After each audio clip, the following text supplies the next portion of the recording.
வணக்கம் பணிகின்றேன். இப்போ இன்னும் ஒரு விடுதலை புலிகள் விடுதலை சிறுத்தைகள் என்று தமிழ்ல வந்து இந்த முதுகில போலிச்சாயம் சொல்றது, போலிச்சாயம் நாங்களும் புலிகள் என்று போலிச்சாயம் பூசிக்கொண்டு திரியும் கொஞ்சம் பேரு அவ கிளிவிட்ட போயிட்டான். அதுக்கு இப்ப கிளிக்க போறேன்.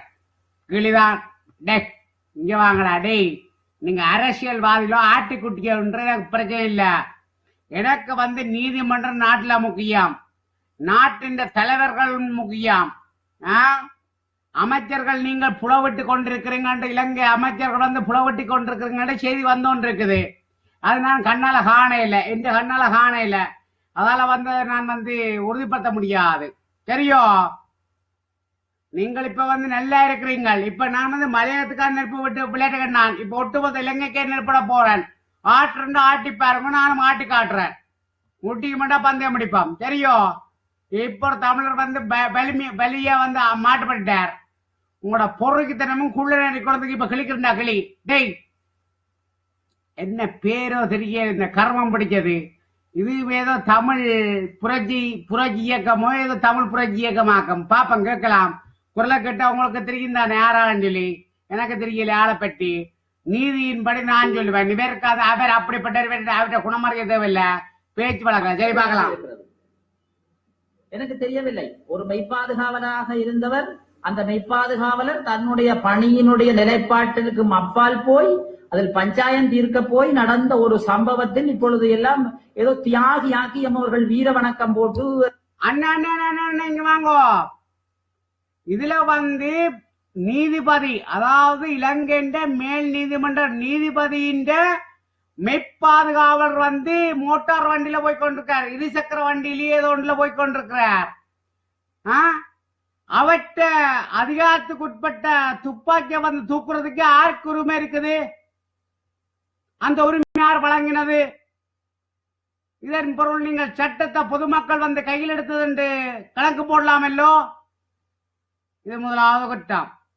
இரண்டாவது குற்றம், ஒரு நீதிபதி வந்தோன்றிருக்கிறார். இன்னைக்கு வந்து வீதியை ஒழுங்கு பண்ணி வீதியை சரி செய்து அதுல என்ன சிக்கல் இருக்கு பாக்குறது வந்து முன்னுக்கு போற காவலாளின் பொறுப்பல்லோ.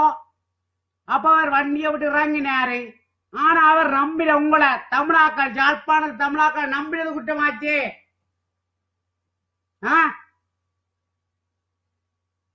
என்ன கதை என்ன இது? யாழ்ப்பாணத்து மக்கள் வந்து திருந்திட்டாங்க, போரெல்லாம் முடிஞ்சன்னு சொல்லி அவங்க சிங்களவரங்களை நம்பிக்கொண்டிருக்க, நீங்கள் வந்து அந்த சிங்களவரண்டை வச்சுக் கொள்ள வேண்டாம், அவர் பாதுகாவலர் அவ்வளவுதான். ஆனால் நீங்கள் அந்த நல்லூர் கோயிலுக்கு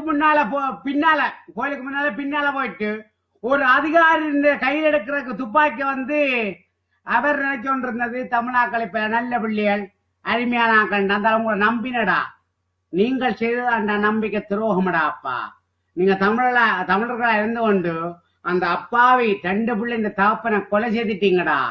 இதுக்கு எல்லாம் வந்து நீங்கள் எல்லாம் விட்டு பாயில கெட்ட வார்த்தை சொன்னாலும் திட்டுறாங்க. என்ன நீங்க 2 பிள்ளை இந்த தகப்பனை கொண்டிருக்கீங்கடா தமிழரா இருந்து கொண்டு.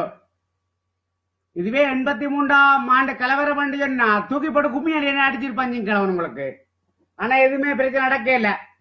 அது வரைக்கும் மகிழ்ச்சியா உங்களோட அரசியல் பாதை ஆட்டுக்குட்டி பாதைகள் சொல்லி எங்களை கோட்டை மூடக்கூடாது. அடுத்தது பார நான் நினைக்கிறேன் சிலையும் வைத்து விடுவார்கள் போல் இருக்கிறது. ஓம் பார்ப்பதற்கு ஓம் நான் தேவி என்று சொன்னால் அந்த அந்த காவலாளி நீதிபதி இளஞ்செழியன் ஐயா என்ற காவலாளி, யாழ் மாவட்ட மேல் நீதிமன்ற நீதிபதி இளஞ்செழியாக்கு அந்த மனைவியை விரும்பினால் அந்த மனைவியின் வீட்டுக்கு முன்னால் நான் ஒரு தமிழனா இருந்து கொண்டு சிலாபிக்கிறதுக்கு நான் தயாரா இருக்கிறேன். அந்த முழு பொறுப்பை நான் ஏற்றுக்கொள்றேன். என்ன அவனை போல ஒரு உத்தம புத்திரன் வந்து தமிழ்நிலையே ஒரு காவலாளியை தாக்குறது சட்டப்படி உங்களுக்கு உரிமையும். காவலாளி துவக்காவன் காவலாளி உங்களை நம்பித்தானே இருக்கிறான் தமிழன் நல்லவன் சொல்லி நீங்கள் அவனுடைய கைத்துப்பாய்க்க பறிக்கலாமோ? நீங்கள் நம்பிக்கை துரோகம் இல்லை செய்திருக்கிறீங்க தமிழரே. நான் வந்து சிங்கள ஏகாதிபத்தியமோ அல்லது சிங்கள இனத்தோனோ இல்ல. நான் சுத்தமான யாழ்ப்பாண தமிழன். ஆனா நீதியை நிலைநாட்டுறதுக்கான துடிச்சு கொண்டிருக்க ஆளு. நீதிபதி இந்த தீர்ப்பு வாரத்துக்கு முதலே நான் தீர்ப்பு கணக்கு போட்டுருவேன். சில நேரம் கூடும் குறையும், அது வேற பிரச்சனை. அது நீதிபதி பிரச்சனை. என்ன மோட்டுக்காக கேட்கிற? கண்ட கண்ட பதவியெல்லாம் அரசியல்வாதி துள்ளக்கூடாது மாப்பிள்ள. ஒரு அதிகாரின் இடுப்புல இருந்து ஒரு ஆயத்தை பறிக்கிறது எவ்வளவு குற்றம். 360 பாகையில தோட்டா பாயும். பேன் சொல்லுவீங்களாக்க மாலக்கண்ணு, கீழக்கண்ணு, குட்டக்கண்ணு, ஏதோ ஒரு கண்ணு சொல்லி அவன் அங்கான் சுட்டவன் இங்க படி விழுந்தன்னு சொல்லுவீங்களாக்கம். போற போக்க பார்த்தால் நீதியின்படி நடக்கணும் அண்ணா, நீதியின்படி நடக்கணும். சட்டத்தை நாங்கள் பின்பற்ற வேணும் அண்ணா. நீங்கள் சட்டத்துக்கு புறமேல நடந்து இருக்கிறீங்க அண்ணா. நீங்கள் இலங்கையை நிம்மதியா இருக்க விட மாட்டீங்க போல இருக்குதல்லோ.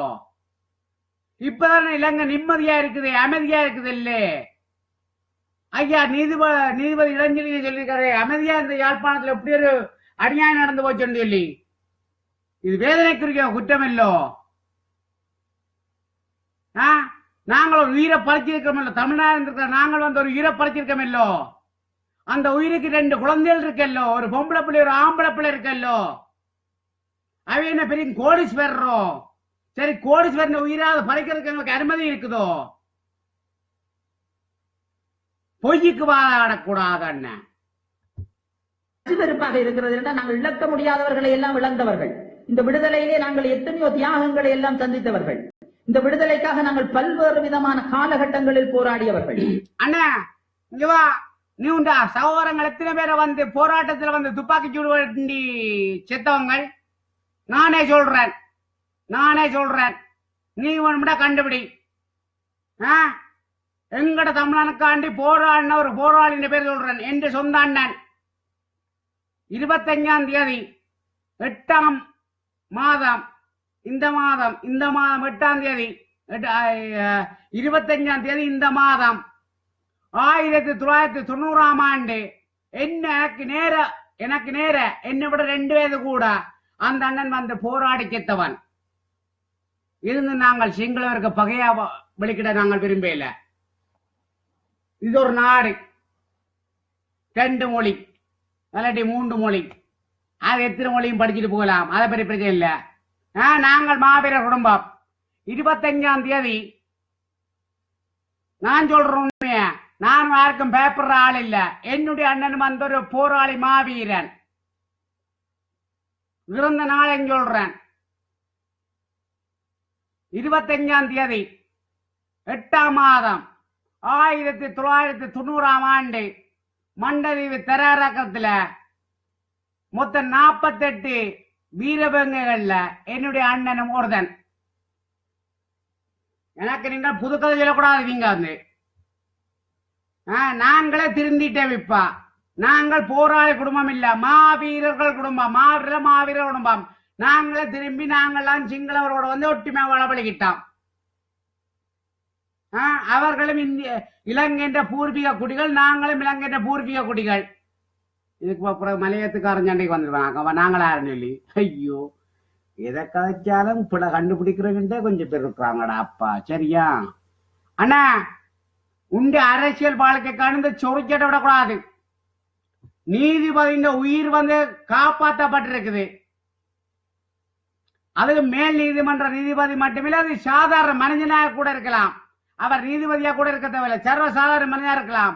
அவற்றை உயிரை காப்பாத்துறதுக்காண்டி ஒரு சிங்கள தேசத்து சிங்கள இனத்தவன் 2 பிள்ளைக்கு அப்பன் தன் உயிரை பணியம் வச்சு போராடி தன் உயிரை கொடுத்துக்காண்டு தமிழன் அவமானப்படும் சொல்றேன். இதுக்கு நீங்க ஒட்டுமொத்த தமிழமே பொங்கி ஒழுங்கோ. ஒரு எங்கட தமிழ் நீதிபதியின் உயிரை காப்பாத்துறதுக்காண்டு சிங்கள தேசத்தை சேர்ந்த ஒரு ஸ்லாபத்தை சேர்ந்த ஒரு காவல்துறை தன்னுயிரை கொடுத்து எங்கட தமிழ் நீதிபதியை காப்பாத்திருக்கான்னு சொன்னால் அதுக்கு பெருமைப்படணும் இல்லையா? இப்படி சொரைக்கதை காய்க்க கூடாது. நான் அப்படி நானே சொரைக்கதை காய்ப்பேன். பா பாடமாவனே கடையை நீ தானே கிளி வேண்டிச்சா போறாக்குது. நான் கதைக்கிறது சாதாரண கதை இல்ல. நான் கதைக்கிற கதை எல்லாம் காதுல ஈய மூத்துற மாதிரி கதைப்பேன். என்னோட நீ விவாதத்துக்கு வந்துடாத. நான் எல்லாம் பக்கிலா இருக்க வேண்டிய ஆளு. ஆனா என்னவோ நான் பக்கிலுக்கு படிக்கல. இல்லைன்னா உங்களை போட்டு கும்மி அடிச்சிருப்பேன். அடுத்தது அவர் தன்னுடைய கடமையை கூட சரியாக செய்யவில்லை. கடமையை சரியாக செய்யாத ஒரு போலீஸ்காரனுக்கு பதவி உயர்வு கூட கொடுக்கப்பட்டிருக்க. தன்னுடைய அதாவது ராணுவ இங்க வா அதாவது வந்து அந்த காவல்துறை மெய்ப்பாதுகாவலர் வந்து கடமையை சிறப்பா செய்யலையோ, அவர் தன்னுடைய கடமையை வந்து சரியா தஞ்சதவர். ஆனால் அவர் விட்ட புலியை முன்னால உறுதிப்படுத்த முடியும். அல்லாட்டி என்னுடைய அறிவின்படி அவர் உங்களோட யாழ்ப்பாணத்து தமிழ் மக்களை, அதாவது எங்கட யாழ்ப்பாணத்து தமிழ் மக்களை அவர் நிறைய நம்பி இருந்தார். நீங்கள் தான் வந்து அந்த காவல்துறை அதிகாரிக்கு வந்து நம்பிக்கை துரோகம் செய்திருக்கிறீர்கள். நீங்கள் சண்டிலிருந்து போயிருந்தால் அந்த உடனே ரிவால்வர் எடுத்து போட்டு லோட் பண்ணி போட்டு உங்களுக்கு படி வச்சிருக்கும் தெரியும். அது நடக்கல. ரெண்டாவது, அந்த நீதிபதியை காப்பாத்துறதுக்கு அந்த 2 சிங்கள காவல்துறையும் வந்து சரியா மல்ல கட்டிருக்கிறான். அதுல ஒரு உயிரும் போனது மட்டுமில்ல, இன்னும் ஒருத்தருக்கு வந்து இடது பக்கத்து தோல் மூட்டுல வந்து அந்த துப்பாக்கி சூடு நடந்துட்டு இருக்கு. இந்த துப்பாக்கி சூட்டின் இலக்கு இதயத்துல வந்திருந்தால் இன்னும் ஒரு காவல்துறை நடந்திருக்கும். இதுல வந்து நியாயப்பாடு தமிழ் மக்கள்ல குற்றம் இருக்க தெரியும். நீதியின்படி நடக்கும் சொல்லி கிடக்குது. சும்மா கண்டபாட்டி பாய் இருக்கணும் கதைக்க கூடாது. உனக்கு வாய் இருக்குன்னா எனக்கு நல்ல வாய் இருக்குது, எனக்கு நல்ல பல்லு இருக்குது.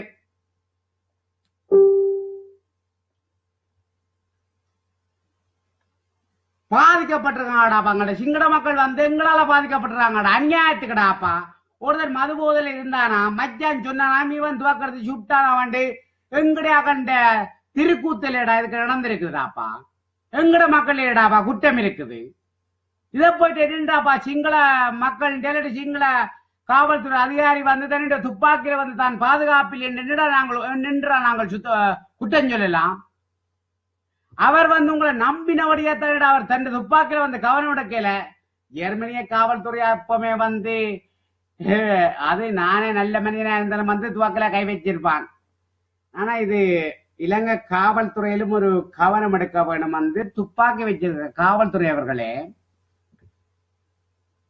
ஜெர்மனியில பாருங்க, ஜெர்மனி உங்களுக்கு சட்டம் ஒன்று சொல்லணும் போட. ஜெர்மனி காவல்துறை இருக்குல்லோ, அது ஒரு உதாரணத்துக்கு என்னோட கதைக்கு வராங்க, துப்பாக்கிய கையில பிடிச்சிருவாங்க.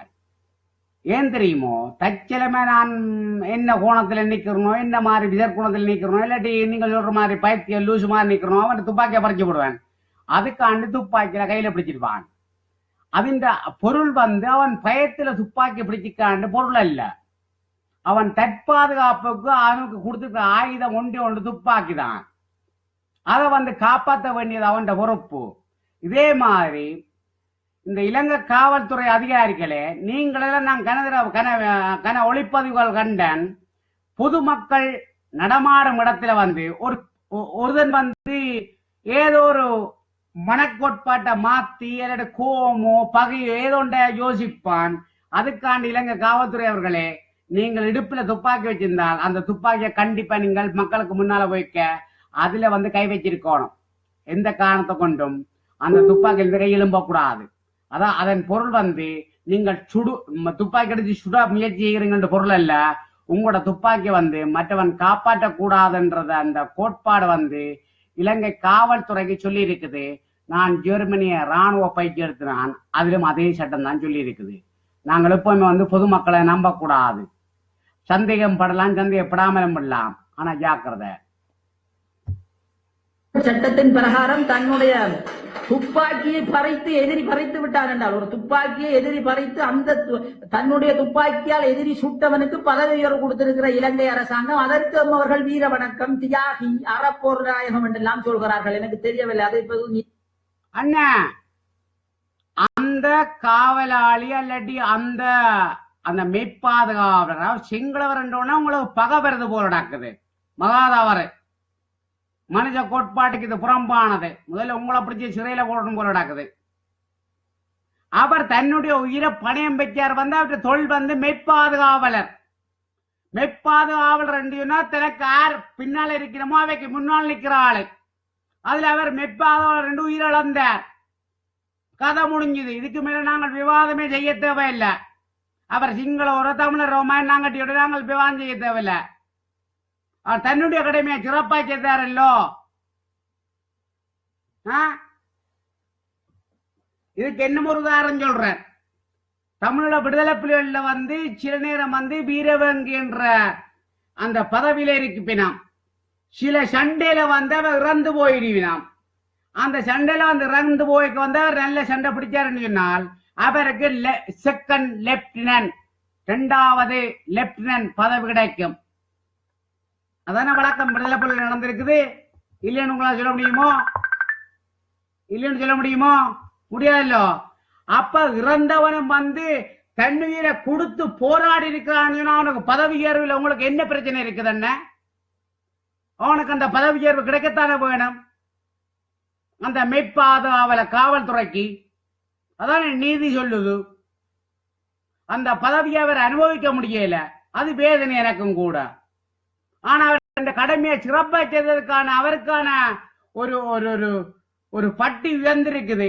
இதுல உங்களுக்கு என்ன பிரச்சனை? என்ன எல்லாரும் திட்ட போடுறீங்களாக்கும் சிங்களவுக்கு நான் மக்காலத்தை பண்றேன். இல்ல இல்ல இல்ல இல்ல இல்ல இல்ல நாட்டின் சட்டம் நாட்டின் நீதிதான் நீங்க எனக்கு நிலநாட்ட வேணும் ஒழிய தமிழன் கேட்கிறானோ முஸ்லீம் கேட்கிறானோ சிங்களவன் கேட்கிறான்ற கோட்பாட்டுக்கு நான் பெரியல சொல்லி போட்டேன்.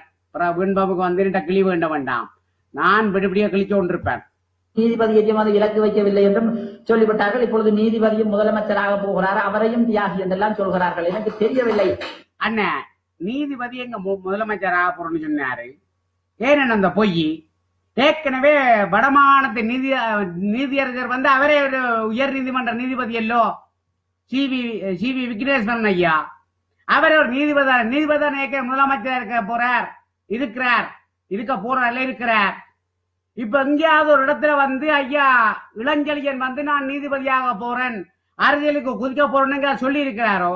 உதவுல பொரிய பொய் தெரியுமா உங்களுக்கு?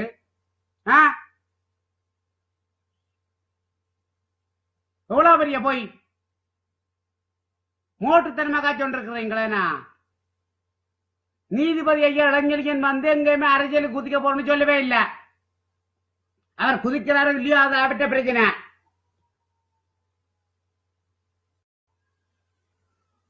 இப்ப இருக்கிற நீதிபதி வந்து இன்னொரு கொஞ்ச காலம் தான் இருக்குது. அதுக்கு பிறகு எந்த நீதிபதி வர்றாரு தெரியாது.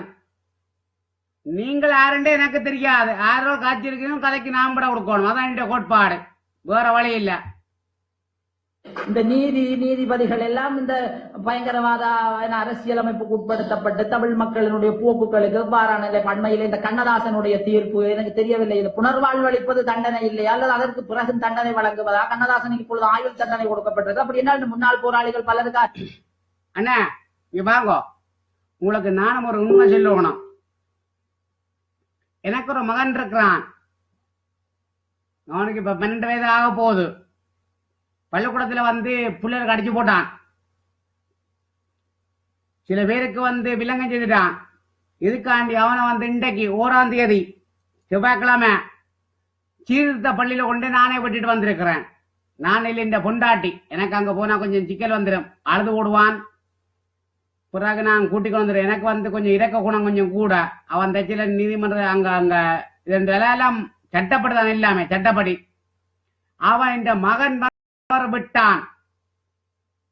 சக மாணவர்கள் மேல கை வைச்சான், அடிச்சான், குற்றம் இழைச்சிருக்கிறான்.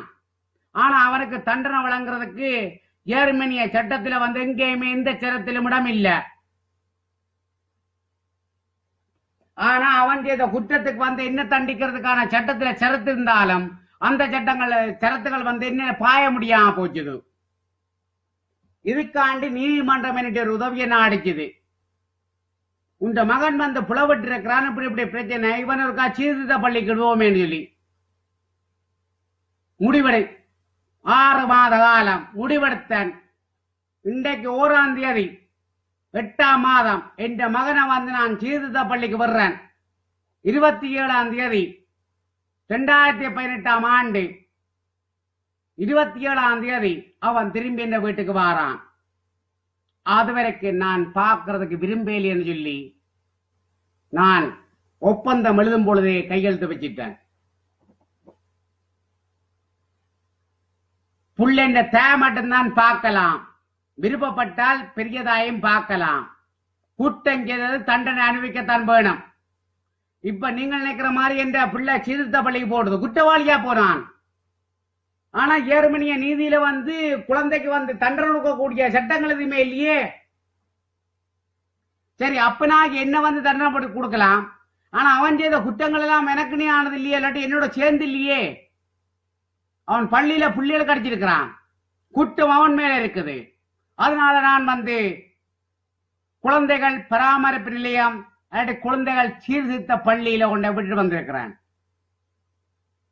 என்ற மனசு அப்படி இரும்பு குணம் கொண்டது. ஏண்டா இந்த குழந்தை வந்து திருந்த வேணும். அவன் திரும்பி என்னிட விரைக்க அவனை போல ஒரு உத்தமனை நீங்கள் காண மாட்டீங்கள். அருமையான புள்ளியா வருவான் பாருங்கோ. இங்க இருக்கிற ஆக்கள் வந்து சீர்த்த பள்ளியில பணி செய்கிற ஆக்கள் வந்து நல்ல அனுபவம் கொண்ட ஆக்கள், நல்ல அனுபவம் கொண்ட ஆக்கள். குழந்தைய நல்ல பராமரிப்பு. 14 நாள் வரைக்கும் இவருக்கு என்னோட பழகின மாதிரி, இந்த தாயோட பழங்கின, தங்க சகோதரியோட பழங்கின மாதிரி அனுமதி கொடுப்பாங்க.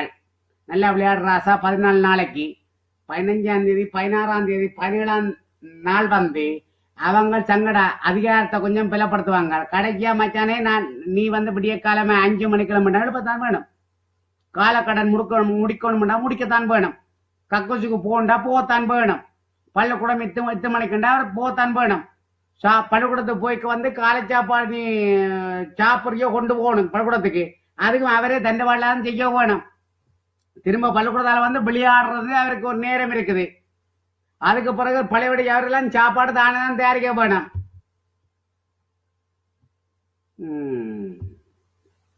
எல்லோருக்கும் ஆயுள் தண்டனை கொடுக்க வேண்டுமா, அல்லது ஆதரவாக இருந்த எங்களை போன்றவர்களுக்கும் ஆயுள் தண்டனை தர வேண்டுமா? எனக்கு இது விளங்கவில்லை. இந்த ஜனநாயக சூழல் எவ்வாறு போகிறது, இந்த ஜனநாயக சூழலை உருவாக்குகின்ற நிலை எப்படி போகிறது, அல்லது இதற்கு ஒத்துழைக்கின்ற திரு சம்பந்தன் சுமந்திரன் போன்றவர்கள் அதற்கு எவ்வளவு ஒத்துத போகிறார்கள்? இது ஒன்றுமே புரியாத ஒரு காலகட்டங்களாக இருக்கிறது. அரசோடு ஆனா இந்த ஜனநாயகம் என்ற பொருளை தெரியாம நீங்கள் வாழ்ந்து கொண்டிருக்கிறீங்களா? அதான் உங்களுக்கு உழைச்சி பெரிஞ்சிக்கல். நீங்கள் வாயில மட்டும் எல்லா தமிழரும் ஜனநாயகம் பண்றீங்களா? ஆனா செயற்பாடுல ஜனநாயகம் இல்லையே. லங்காசிரியில வந்து தமிழ் வில்ல வந்து செய்தி வந்திருக்கே, வந்து காவல்துறையை தாக்கி இருக்கிறாங்களங்கிற யாழ்ப்பாணத்தை பொடியலன்னு சொல்லி, இது ஜனநாயகமோ? ஒரு காவல்துறை மேல கை வைக்கிறது வந்து ஜனநாயகமோ? புங்குடுதி வித்யா கொலை வழக்குல 9 பேரோ 10 பேர் சேர்ந்து ஒரு 17 வயது பிள்ளை, 18 வயது கூட இல்லாத ஒரு பள்ளிக்கூட மாணவியை வந்து கற்பழிக்கிற ஜனநாயக கோட்பாடோ? இன்னும் ஒன்று புங்குடுதியில் எங்க நடந்தது, ஒரு கற்பிணி தாயை ஏதோ விதமா கொலை செய்துட்டாங்க. இது ஜனநாயகமோ? அண்ணா, அரசியல்வாதிகளை திட்ட நீங்கள் முயற்சி செய்ய வேண்டாம். முதல்ல எங்கட சமூகத்தை திட்டத்துக்கு ஏதாவது வலை செய்யுங்கோ. ஆனா சிக்கல் எங்க இருக்குன்றது எனக்கு தெரியும். அரசியல்வாதிகளை திட்டினா எந்த சிக்கலும் வராது. ஆனா எங்கட சமூகத்தை திட்ட வலிக்கிட்டால் போறவன் பாரம் எல்லாம் கொட்டுறவோடும் அருவாளோடும் இலக்க பாலோடும் வெட்டுறக்கு தெரிவான். அந்த பயத்துல நாங்கள் இருக்கிற அரசியல்வாதிகளை திட்டிக் கொண்டிருக்கிறோம். இதுதான் உண்மை. வேறு ஒன்றும் இதுல சொல்றது கொண்டுமே இல்லை. ஒத்துழைப்பவர்களுக்கு தண்டனை இல்லை, ஒத்துழைக்காதவர்களுக்கு தண்டனையா? என்ன நீதி, என்ன நியாயம்? இந்த கங்கார நீதிமன்றங்கள் போல்தான் இந்த நீதி செயல்பாடுகளும் போகின்றதா என்கின்ற கேள்விகள் எல்லாம் இருக்கிறது. ஆகவே தமிழ் மக்களினுடைய ஒரு ஒழுக்க நெறிமுறை சார்ந்த அரசியல் கட்டமைப்புகள், போக்குகள் எல்லாம் இப்பொழுது திசை மாறிய நிலையிலே ஒரு வீரவணக்கம் போடுகின்ற நிலைப்பாடு. அது என்னண்டு ஒழுக்கம் எல்லாம் தவறி போச்சோன்னு, தமிழக ஒழுக்கங்கள் பண்பாடுகள் தவறி போச்சோன்னு சொல்லி நான் சொல்ல தேவையில்லை. உலகமே சொல்லுது தமிழன் பண்பாடு எப்படி இருந்தது, இப்ப இப்படி மாறி போனதில்லை. ஆனா ஒரு இறந்தவனுக்கு தமிழ், அதாவது வந்து உங்களுக்கு சொல்லணுமாக்கும் புதுக்கதை, இலங்கை இராணுவத்தில வந்து ஒரு இராணுவ வீரன் விடுதலை புலிகளின் துப்பாக்கி சூட்டுக்கு இலக்காக செத்து போனான். ஆனால் அந்த இராணுவ வீரனுக்கு சும்மா ஒன்றை நெருப்பில போட்டு கொளுத்தியோ, அவனை செத்தா பிறகு அடிச்சு கொத்து பரோட்டா போட்டோ விளையாட்டு படையில விடுதலை புலிகள் அவங்கள போட்டு சரியான மரியாதை, அதுக்கும் வந்து இந்த மேல்சூழல் சொல்றது அரச மரியாதை, மேல் துப்பாக்கி சூடு வச்சு அரச மரியாதை செய்த அந்த வீரனை அடக்கம் செய்ததான் வந்து விடுதலை புலிகள். விளங்கிச்சுதே. நீங்க தான் இப்ப பெரும் புள்ளையாள டேய் மலையத்து மக்களே, என்ன சிறையில் அடைக்கிற முதல்ல இவனை சிறையில் அடைங்கடா முதல்ல. ஊர்ல இருக்கிறவனையும் ஓட விட்டுட்டு ஏதோ ஒன்று இருக்கிறத விட்டு பறக்கிறத ஆசைப்படுற கதை மாதிரி. நிலைப்பாடுகளோடு நாங்கள் வந்து நிற்பது வெட்கக்கேடான காரியங்களாக இருக்கிறது. அண்மையிலே இந்த நிலைப்பாடுகள் எல்லாம் ஒரு அச்சுவருக்கத்தக்க செயல்களாக இருக்கிறது. கொஞ்சம் கூட அறிவுபூர்வமாக ஓம் ஓம் இது அறிவேற்பு எனக்கு தான் இருக்குது. காவல்துறையில மேல கை வைக்கிறது உங்களுக்கு நாகரிகமா தெரியுதோ? எங்களுடைய யாழ்ப்பாணத்து மக்களை காவல்துறைக்கு அருவாளால வெட்டுறது அடிக்கிறது இதெல்லாம் அறிவறுப்பான விஷயமா இருக்கு. சிங்களவனுக்கும் எங்களுக்கு அறிவறுப்பு இது. ஏன் எங்கட இருந்தா அந்த கெட்ட செயலை செய்து கொண்டு இருக்குது. நீங்களே உங்களோட அரசியல் பிழைப்புக்காண்டி சிங்களவனையும் தமிழனையும் ஏவி விட்டு குத்து பார்க்க வலிக்கிறீங்க. முதல்ல உங்களை போட்டுக்கொண்டே 10 வருஷத்துக்கு சுயல் அடைக்கணும்டாப்பா, இல்லைன்னா நாடு முன்னேறாது. சிந்தனைத்துவத்தோடு நாங்கள் செயலாற்றவில்லையா? வெறும் உணர்ச்சி வசங்களுக்கு உட்படுத்தப்பட்டு நாங்கள் ஒரு ஜனநாயக சூழலையோ அல்லது ஒரு யதார்த்த சூழலையோ விரும்புவர்களாக நாங்கள் இருக்கக்கூடியவர்களாக என்ன சூழ்நிலை இருந்தீங்கன்னா இன்னைக்கு யாழ்ப்பாணத்துல அந்த நீதிபதிக்கு காவல் வழங்கி கொண்டிருந்த அந்த நீதிதேவனுக்கு யாழ்ப்பாணம் மேல் நீதிமன்ற நீதிதேவனுக்கு காவல் வழங்கி கொண்டிருந்த ஐயா இளஞ்செழியனுக்கு காவல் வழங்கி கொண்டிருந்த மெய்ப்பாதுகாவலரை நீங்கள் என்ன ஜனநாயக முறையில சுட்டுக் கொண்டிருந்தீங்கள். இது ஜனநாயகமோ? செய்கிறது குரங்கு சேட்டை. அந்த குரங்கு சேட்டைக்கு செய்யறதுக்கு ஊட்டி விடுறாள் உன்ன போல ஆள். முதல்ல உன்ன பிடிச்சு உள்ளுக்க போடணும். மாற வேண்டும். அவ்வாறான ஒரு கட்டமைப்புக்கு நாங்கள் முதலிலே வந்துவிட வேண்டும் என்கின்ற செய்தியை சொல்லிக் கொள்கிறேன். ஆகவே இந்த நிலைப்பாடுகளில் எங்களுக்கு மாற்றம் வேண்டும். தொடர் தேர்ச்சியான அரசியல் அசமந்த போக்கிலும் தொடர் தேர்ச்சியான அரசியல் இருப்பு நிலை வாதங்களற்ற போக்கிலும் பார்ப்போம், காலம் வரட்டும், ஆகட்டும், ஆட்சியை பாதுகாப்போம், நாங்கள் ஆட்சியோடு சேர்ந்து செய்வோம், புதிய அரசியல் அமைப்பு வருகிறது, தமிழ் மக்களுக்கு தீர்வு வருகிறது என்று நம்புவர்களினுடைய பொய்மைகளை எல்லாம் அவர்களுடைய முகத்திரைகளை எல்லாம் அறுத்தறிந்து தமிழ் மக்களினுடைய ஒரு நியாயபூர்வமான அரசியல் போக்குக்கு நீங்கள் எல்லோரும் ஒத்துழைக்க வேண்டும். இந்த ஒத்துழைக்க வேண்டும் என்னது தமிழ நான் இப்ப நான் யாழ்ப்பாணத்தான் கச்சாயான், சுத்தமான கச்சாயான் யாழ்ப்பாணத்தான். இந்த பரம்பரை நாகாயினாம். அதை நான் எப்போதும் சொல்லிக் கொள்வேன், நாகாயினாம். நீ எந்த இனம் எனக்கு தெரியாம கிடக்குது. இப்ப சந்தேகம் உனக்கு உண்மையில வந்துடுது. நீ என்ன கதை காய்ச்சோன் இருக்கிற? நீ மக்களுக்கு புலியான வழியில அரசியலை சொல்லிக்கொண்டு மக்களை தெரிந்ததுன்னா எப்படி தெரிந்துறது? நீ மக்களை பெரிய பிரச்சனைகளை உள்ளாக்குற. சும்மா சொன்ன 4 வார்த்தைக்கே ஒட்டுமொத்த மலையமும் பத்தி எறிஞ்சிட்டுது. நான் சொன்ன வார்த்தை, நான் தலைவரும் இல்லை, அரசியல்வாதியும் இல்லை, எவரும் இல்லை, நான் ஒரு வழிப்போக்கன். சரி, பைத்தியக்காரன் வச்சுக்கொள்ளுங்கோ. நான் போட்ட தீக்குச்சியை மலையத்துல பெரிய விளையாட்டா போச்சுது. இது நீ வில்லங்கமே அரசியல் சொல்ற மக்களுக்கு புலியான ஒரு வழியில சொல்லிக் கொண்டிருக்கிற. தவறில்ல அரசியல்வாதியே, அல்லாட்டி இயக்கமோ. யாரிடம் தெரியல, உண்ட பேரும் தெரியல, இந்த குரலா இருக்குன்னு தெரிஞ்ச சொல்லுவாங்களாக்கும். பார்க்கலாம். காலகட்ட சூழ்நிலை உங்கள் மீது தார்மீக அடிப்படையிலே திணிக்கப்பட்டிருக்கிறது. ஏனெனில் நீங்கள் ஒவ்வொருவரும் விடுதலை என்கின்ற அடிப்படைக்காக பல்வேறு விதமான துன்பங்களையும் துயரங்களையும் நீங்கள் இழந்தவர்கள், உங்கள் உறவுகளை இழந்தவர்கள், உங்கள் உடைமைகளை இழந்தவர்கள். ஓமாம், உங்களை என்று சொல்லக்கூடாது, உங்களை என்று சொல்லக்கூடாது. என்னுடைய குடும்பத்தில் 4 பேர் செத்தாங்கள். என்னுடைய குடும்பத்தில் ஒரு மாவீரன் செத்தான். என்னோட குடும்பத்துல 2 மாவீரன் செத்தான் துணிந்தா சொல்லி பார்ப்பான். அது என்ன உங்களோட குடும்பத்துல எந்த குடும்பத்துல மாவீரர் இருக்குது. போர்ல பாதிக்கப்பட்டு சிங்களவன் துப்பாக்கி தோட்டாவுக்கு இரியாகி என்ற அண்ணன் செத்தவன். அதுக்கு அண்ணன் இந்தியா சிங்களவன் நான் பாவவில்லை. 2 பேருக்கு மட்டும் போட்டி. சிங்கள ராணுவத்திட்டும் துப்பாக்கி இருக்குது, என்னுடைய அண்ணனிட்டும் துப்பாக்கி இருக்கு. 2 பேரும் மோதினாங்க. அது ஒரு தோட்டா இங்க முன்ன பின்ன செத்துட்டாங்க. அது உங்களுடைய ஏன் உனக்கு இருக்கிற மாவீரர்களை பற்றி சொல்லுவான். டீச்சர் குணம் வாயில கெட்ட வார்த்தை. உன்னுடைய அண்ணன், உன்னுடைய தம்பி, உன்னுடைய சகோதரி யாரும் இருந்தா சொல்லு. அது உங்களோட எங்களுக்கு நீ யாரா கொம்பு பரதேசி பயல? மானங்கிட்ட நாயே. எங்களுக்கு உங்களுடைய ஓம் என்னுடைய அண்ணன் வீரவேந்தர் ரமேஷ் தேதியில மேய்க்கிற சொல்லி போட்டேன். உங்களெல்லாம் செத்தீங்களா? நீங்களே எங்களை செத்த மாவீரன் முதுகில் ஏறி இருந்து பிறகு எங்களுக்கு மேல இருந்தே எரும மாடு ஓட்டுவீங்களாம். நாங்கள் வந்து உயிரை பலி கொடுத்துட்டு நாங்கள் பெரும் சோகத்தில் இருக்கிற நாங்கள் வந்து உங்களோட குண்டி நாக்கி கொண்டிருக்கோம் மட்டும் நீங்கள் ஆசைப்படுறீங்க போடக்கா. உங்களோட குடும்பத்தில் எத்தனை டேய் நீ யாருன்னு தெரியாது. உண்ட குடும்பத்தில் எத்தனை பேர்றா மாவீரர் சொல்றா. கெட்ட வார்த்தை கெட்ட வார்த்தை சொல்லக்கூடாதுன்னு சொல்லி போட்டாங்க எனக்கு என்ற நண்பர் 3 நண்பர்கள். அதான் கொஞ்சம் தெரிந்து கொண்டு வச்சிருக்கிறேன். உங்களோட சொல்ற என்னுடைய என்றா சொல்லி வாப்பான். நான் வந்து வீரவங்க ரமேஷ் என்ற மாவீர் என்ற தம்பி. எனக்கு நேரே 2 வருஷத்துக்கு முதல்ல பிறந்தவன். ஒரேதான் இந்த வயத்துல. உங்களுடைய எங்களை வச்சுதான் திரும்ப மெருமாட ஓட்டுறீங்களோ? உண்ட அரசியலுக்கு நாங்கள் இடம் விட்டு கொடுக்க மாட்டோம். கடைசி வரைக்கும் பொத்தி கொண்டிருக்கோம் படவாப்பையில. உனக்கு தெரியாது. நீ பொத்தி கொண்டிருக்கோம். நீ வந்து ஈழத்தை பற்றி கதைக்க வேண்டிய அவசியம் இல்லை. தமிழரை பற்றி கதைக்க தேவையில்லை.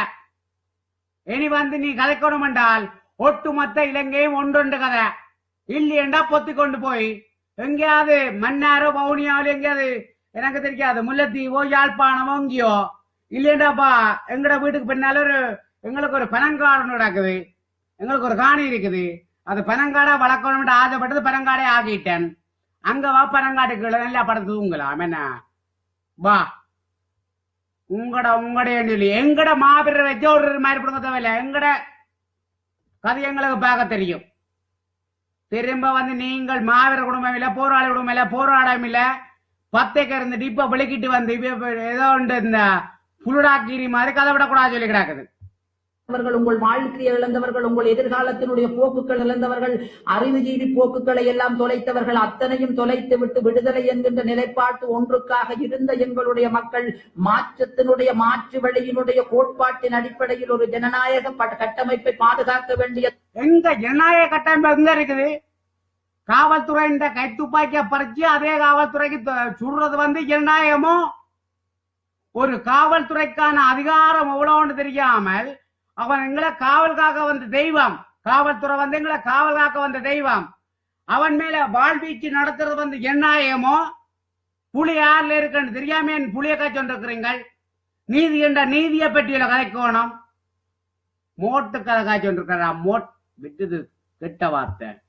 வடக்கு கிழக்கு இணைந்த தாயக நிலைப்பாட்டை தோற்றுவிக்க வேண்டியதுமான ஒரு அடிப்படை வழிசமைப்புக்கு நீங்கள் எல்லோரும் ஒத்துழைத்து செல்ல வேண்டும் என்று கேட்டு விடைபெற்றுக் கொள்ள.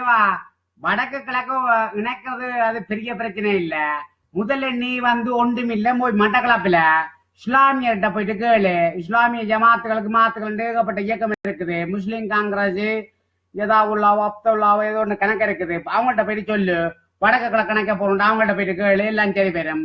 அதை விட்டு இங்க முக்கி ஒலிபாங்கில கத்தி கொண்டு இருந்த ஒரு பியோசனம் இல்ல. வாய்ப்புக்கு நன்றிகள், வணக்கங்கள். இருக்கிறது. உனக்கு வந்து பக்கக்கடா இருக்குது.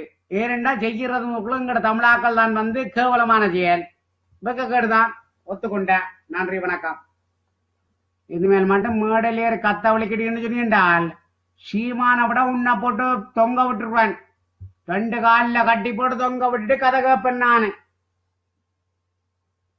மோட்டுப்பாயில ஆருக்கு 6 தத்துவம் சொல்றோன்னு தெரியாம போச்சு உலகத்துல.